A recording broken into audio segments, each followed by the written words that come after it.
Jangan lupa like, komen, dan subscribe channel YouTube TVRI Bengkulu, serta nyalakan notifikasinya.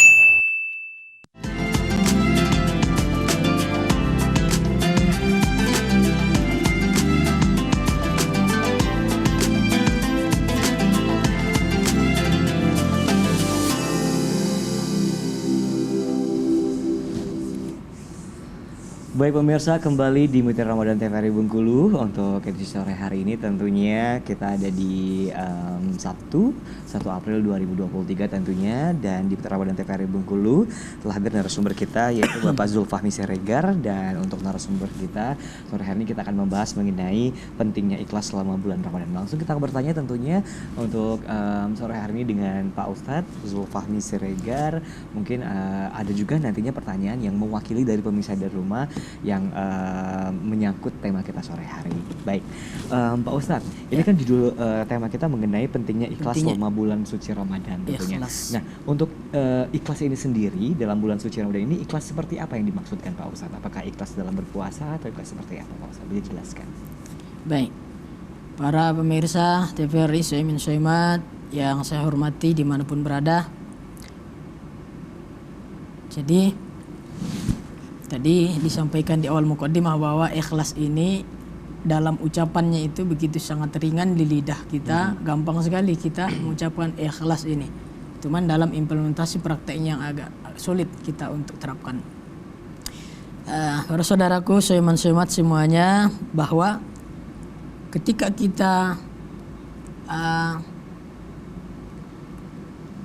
mencoba ya bagaimana untuk dalam setiap aktivitas amaliyah yang kita lakukan, yang berkhusus ini bulan suci Ramadan, kita menghantarkan seluruh amal kita ini ke hadirat Allah.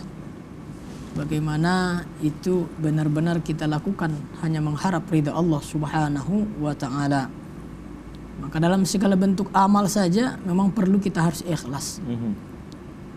Karena kalau kita lakukan itu tanpa dengan ikhlas tadi, kalau seandainya berlainan, umpama niat kita sudah bagus, tetapi dalam praktek kita melakukan amal ini tidak sesuai dengan niat tadi. Umpama puasa, niatnya mohon maaf ini untuk sekedar bagaimana diet, umpama contoh ini kan. Berarti niat puasanya itu untuk diet, mengurangi berat badan, umpama ini contoh. Sudah salah dari niatnya mungkin. Memang anjurannya kita berpuasa ini segala sesuatunya kita niatkan hanya untuk Allah SWT. Jadi tidak ada campur tangan lain. Jadi murni ini hanya karena Allah kita lakukan segala sesuatunya. Maka ketika itu kita lakukan memang penuh harap kepada Allah, ihtisab namanya. Jadi penuh harap kepada Allah, kita lakukan itu atas dasar iman kita kepada Allah, ikhlas kita melakukan segala perintah-perintah Allah ini. Maka sudah otomatis apa yang kita lakukan itu akan kita dapatkan daripada buah manis, daripada amaliyah kita yang kita lakukan selama Ramadan ini. Bila kita tidak ikhlas, bahkan walaupun kita tadarus, kita umpama di Ramadan ini hatam sampai semalam, itu satu kali hatam, mungkin bisa kan menghatamkan Al-Quran semalam. Kalau Imam Syafi'i kan bisa dilakukan itu. Umpama ada orang yang bisa melakukan itu, tapi niatnya tadi niat lain gitu, tidak semata-mata karena Allah.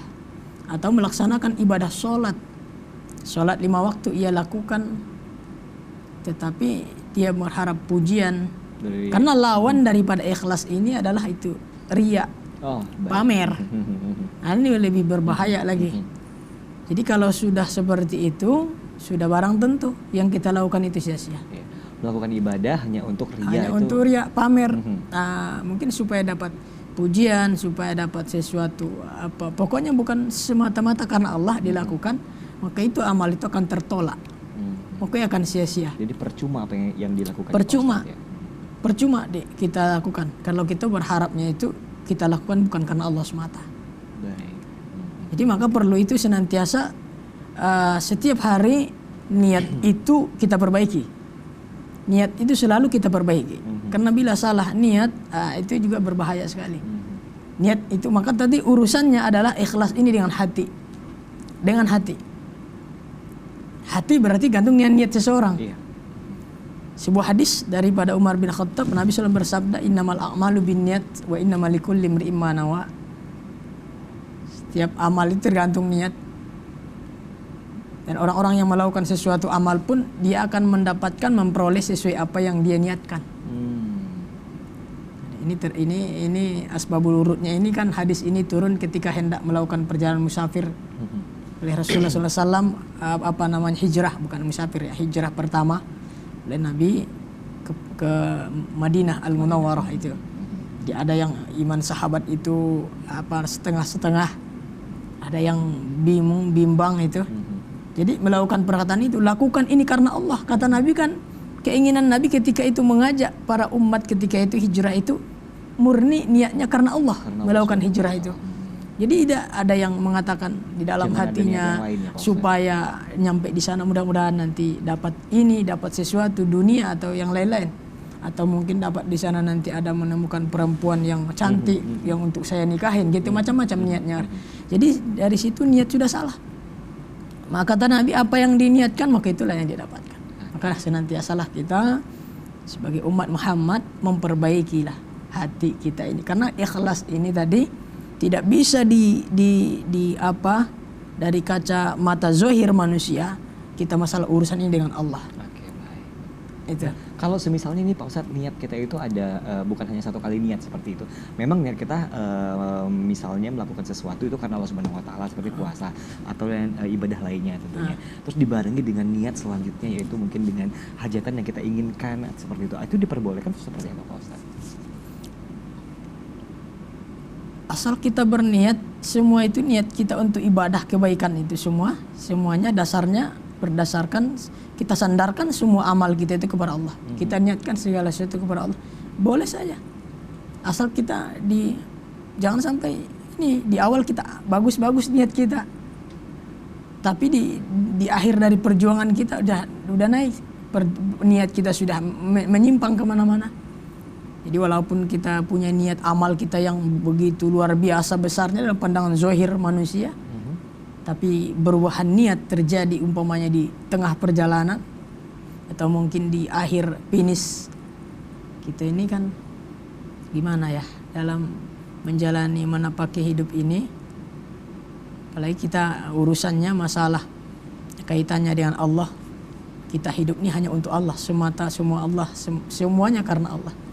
Maka kita dalam sholat itu kita sering kita ucapkan, inna sholati wa nusuki wa mahyaya wa mamati lillahi rabbil alamin. Ini ikrar yang kita ucapkan setiap harinya. Ini artinya apa? Menggambarkan ketulusan, keikhlasan seorang hamba kepada Allah. Maka jangan sekali-kali bahwa kita merubah niat yang lain karena selain dari Allah. Apalagi ini ibadah. Ibadah kita sudah susah-susah, ini contoh kita menahan lapar haus ini tidak gampang. Tidak gampang ini orang untuk menahan lapar haus dan dahaga ini berpuasa ini. Kalau ada niat lain selain daripada mengharap ridha Allah, maka tinggal dapat capek saja, haus dan dahaga saja. Baik, luar biasa. Jadi memang untuk niatnya itu memang hanya untuk Allah Subhanahu wa taala. Ya, apapun yang kita lakukan ini semuanya karena Allah. Allah tidak akan pernah menerima daripada amal yang tidak didasari dengan niat ikhlas tadi. Satu hari kan, ini pernah Nabi nanya kepada malaikat Jibril alaihissalam. Malaikat Jibril alaihissalam bertanya masalah ikhlas ini. Ya kan? Jibril juga mengatakan kepada Muhammad. Faqala Jibril, katanya. Jibril bertanya, Sa'altu ila rabbil alamin Allah jalla jalaluh. Aku juga bertanya masalah urusan ikhlas ini, pernah aku tanyakan kepada Allah jalla jalalah. Ditanyakan oleh Jibril, Allah Subhanahu berkata, qala rabbul alamin Allah jalla jalalah. Dia mengatakan katanya bahwa ikhlas ini adalah sirrun rahasia, urusan rahasia, min sirri, rahasia, sesuatu yang Allah tanamkan di hati orang-orang yang Allah cintai, yang Allah senangi, hamba yang Allah benar cintai. Berarti siapa orang yang Allah cintai kira-kira? Nabi Muhammad SAW. Yang Allah cintai ini tidak lain adalah orang-orang yang benar-benar dia berusaha bagaimana menggapai ridho Allah. Ini Allah cintai nih. Orang yang berusaha bagaimana setiap hari membersihkan hati. Karena tadi urusan ikhlas nih hanya Allah yang tahu. Mungkin berurusan dengan hati kita. Iya. Jadi orang lain tidak tahu, orang-orang setan tidak tahu, hanya Allah Subhanahu wa taala yang tahu. Kita dengan istri kita bisa tidak tahu. Betul. Orang terdekat kita tidak tahu hati kita ini. Tulus apa enggaknya hati kita tidak tahu. Bahkan orang yang sangat akrab, teman karib kita, bisa kita bohongin. Ya, tapi karena kalau sudah memang, tapi itu nanti kita sampaikan kalau ada waktu ya kita sampaikan ini. Baik, apa Ustaz, namanya kita jadikan ciri-ciri terlebih orang ikhlas ini. Ini mau ditanyain nanti tentang boleh. ciri-ciri orang ikhlas. Ya, kita jadikan terlebih dahulu tentunya. Baik, masih di rumah kita jeda iklan terlebih dahulu tetap bersama kami di Mitra Ramadan TVRI.